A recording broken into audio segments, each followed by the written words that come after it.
પ્રકરણ 84 અડદની દાળ. હું આખી બપોર ચૂપચાપ રામબાઈ પાસે બેઠો. તેને સુવા દીધી.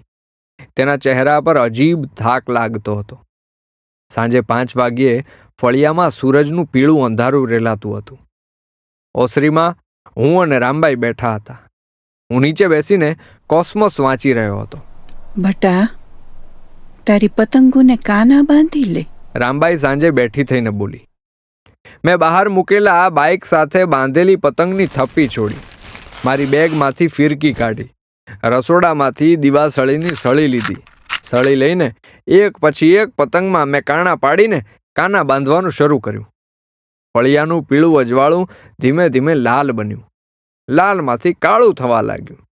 દૂર રામજી મંદિરમાં ઝાલર વાગી, નગારા વાગ્યા, શંખ વાગ્યા. શિયાળાની ઠંડી હવા શરૂ થઈ. અંધારામાં મેં ઓસરીનો લેમ્પ કર્યો.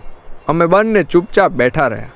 સાંજે 7 વાગ્યે રામબાઈ બોલી, હાલ, હવે મને રહોડામાં લઈ જા, તારી ગમતી વસ્તુ બનાવું. મેં તબિયત ખરાબ હોવાથી ખૂબ ના પાડવા છતાં તે જાતે ઊભી થઈ. હું બાવડું પકડીને તેને રસોડામાં લઈ ગયો. તેને જે વાસણ જોઈતા હતા એ બાજુમાં આપ્યા. તેની બાજુમાં જ પાટલો નાખીને હું બેઠો. રામબાઈએ મારા માટે અડદની દાળ મૂકી. ઓહો, એ સુગંધ! મારી પ્રિય દાળ. એમાં રામબાઈએ મૂકેલો વઘાર. વઘારની સુગંધ આખા રસોડામાં અને મારા શ્વાસમાં એવી રીતે ફેલાઈ કે જાણે જીવનભર મારી અંદર જીવ્યા કરવાની હોય. મેં બાજરાના રોટલાનો લોટ બાંધ્યો. રામબાઈએ ચૂલા ઉપર તાવડી મૂકીને રોટલા બનાવવાનું શરૂ કર્યું. શિયાળાના એ સૂમસામ ઘરની અંદર રોટલા ટીપવાનો થપ થપ થપ અવાજ પડઘાયા કર્યો. જ્યારે ગરમા ગરમ 2 રોટલા બની ગયા એટલે મેં એક મોટી થાળીમાં બંને રોટલા મૂક્યા. એક મોટી તાંસળીમાં દાળ લીધી. બધું બહાર ઓસરીમાં મૂક્યું. રામબાઈને બેઠી કરીને હું ઓસરીમાં લઈ આવ્યો. જેમ માળામાં બચ્ચું ભૂખ્યું બેઠું હોય અને એની માં આવે અને પોતાની ચાંચમાંથી ખોરાક પોતાના બાળકના મોઢામાં મૂકે, એમ રામબાઈએ રોટલાનો એક ટુકડો લીધો. ટુકડાને દાળમાં બોળ્યો. પોતે હળવી ફૂંક મારીને પછી તેણે એ ટુકડો મારા મોઢામાં મૂક્યો. એ અન્નના કોળિયામાં જે મમતા રસ હતો એ જાણે 7 ભવના થાક અને ભૂખ ભાંગી નાખનારો હતો. ટુકડો મારે ગળે ઉતર્યો અને હરખ ગયેલું આંસુડું આંખેથી ભાગીને મારા ગળા સુધી ઉતરી આવ્યું. મેં મારી આ જન્મ ન દેનારી પણ જીવતા શીખવનારી માને મારા હાથે ખવડાવ્યું. શિયાળાની એ ઠંડી રાતે ઓસરીમાં રેલાતા પીળા પ્રકાશમાં અમે બંને એકબીજાને ખવડાવતા રહ્યા. એ અન્નનો ઓડકાર અલગ હતો. એ સાંજનું પ્રેમ તત્વ અલગ હતું. એ રાત્રે અમે બંને ફળિયામાં ખાટલો નાખ્યો.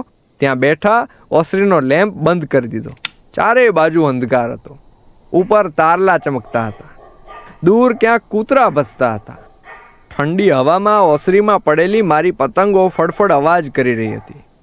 હું અને રામબાઈ આકાશ સામું જોઈને મૂંગા બેઠા હતા. અમારે બોલવાનું ન હતું. શબ્દોની જરૂર ન હતી. ઉપર આખું બ્રહ્મ બોલતું હતું. કુદરત મીઠા અવાજ કરતી હતી. રામબાઈ થોડી થોડી વારે એક જ શબ્દ બોલતી હતી, હે નાથ. કદાચ તેની આંખોને પેલા તારલાઓ દેખાતા નહીં હોય. તેને બધે જ કાળું અંધારું દેખાતું હશે. છતાં તેને કશુંક એવું દેખાતું હતું જે એક ક્ષણે જગતના કોઈ જીવને દેખાતું નહીં હોય. અમે રાત્રિના 11 વાગ્યા સુધી ત્યાં ચૂપચાપ બેઠા રહ્યા. અમારી જિંદગી હવે શબ્દોની મોહતાજ ન હતી. રાત્રે 11 વાગ્યે મેં રામબાઈને ઓસરીમાં ધાબળો ઓઢાડીને સુવડાવી. તેના ફોનને જોયો. એમાં કોઈ નંબર સાચવેલ ન હતા. મારા બાપુના ફોનમાંથી ઘણીવાર ફોન આવેલા હતા.